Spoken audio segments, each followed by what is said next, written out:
Hello guys, welcome to my channel oh my dish. আজকে আপনাদের জন্য নিয়ে এসেছি Friday special chicken curry recipe. বিগিনারদের জন্য এই চিকেন কারি রেসিপিটা খুবই ইম্পর্ট্যান্ট। আর আপনারা যারা এখনও আমার চ্যানেলটি সাবস্ক্রাইব করেনি তারা এক্ষুনি সাবস্ক্রাইব বাটনটা ক্লিক করে দিন। তাহলে চলুন আর দেরি কিসের, সম্পূর্ণ রেসিপিটা দেখে নিই। প্রথমে একটি কড়াইয়ে সয়াবিন তেল দিয়ে নিলাম। এবার কড়াইটাকে একটু সিজলিং করে নিচ্ছি যাতে তেলগুলো চারপাশে লেগে যায়। এবার আমি আস্ত গরম মশলা নিয়ে নিয়েছি, সেটাই দিয়ে দিলাম। এই গরম মশলাগুলোর মধ্যে রয়েছে এলাচ, তেজপাতা, দারচিনি, লবঙ্গ, গোলমরিচ। গরম মশলাগুলো ফোড়ন দেওয়া হয়ে যেতেই আমরা এতে পেঁয়াজ কুচি দিয়ে দেবো। পেঁয়াজ কুচিগুলো যতক্ষণ বাদামি রং না হবে ততক্ষণ এভাবেই গরম মশলাগুলোর সাথে পেঁয়াজ কুচিটাকেও নেড়ে দিতে থাকবো। এবার বাটা মশলা দিয়ে দেবো। 1.5 চামচ রসুন বাটা দিয়ে দিলাম আর 1 চামচ আদা বাটা দিয়ে দিলাম। এবার মশলাগুলোকে ভালো করে কষিয়ে নিচ্ছি পেঁয়াজ আর গরম মশলার সাথে। যে কোনো রান্নায় মশলা যত ভালো করে কষানো হবে রান্নার স্বাদ ততই দ্বিগুণ হবে।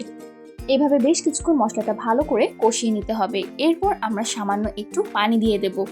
মশলা কষানোর সময় সামান্য পানি দেওয়ার কারণে মশলাগুলো পুড়ে যায় না বা নিচে লেগে যায় না। এবার গুঁড়ো মশলা দিয়ে দিচ্ছি। হলুদ গুঁড়ো দিয়ে দিলাম, ধনিয়া গুঁড়ো দিয়ে দিলাম আর কাশ্মীরি রেড চিলি পাউডার দিয়ে দিলাম।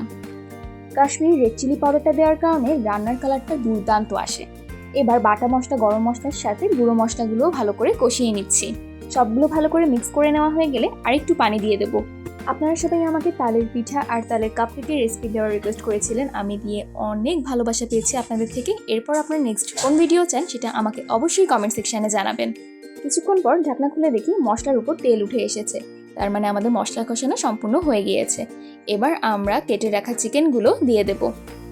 এখানে মুরগির লেগ পিস, ব্রেস্ট পিস থেকে শুরু করে সব কিছুই আছে। চিকেনগুলোকে ভালো করে মশলার সাথে মিক্স করে দিচ্ছি যাতে প্রত্যেকটা চিকেনের গায়ে মশলাগুলো লেগে থাকে। এই চিকেন কারিটা আপনারা সাদা ভাত, খিচুড়ি বা পোলাওয়ের সাথে দারুণ উপভোগ করতে পারবেন। এবার আমরা স্বাদমতো লবণ দিয়ে দিলাম। 5-6টা চেরা কাঁচামরিচ দিয়ে দিলাম।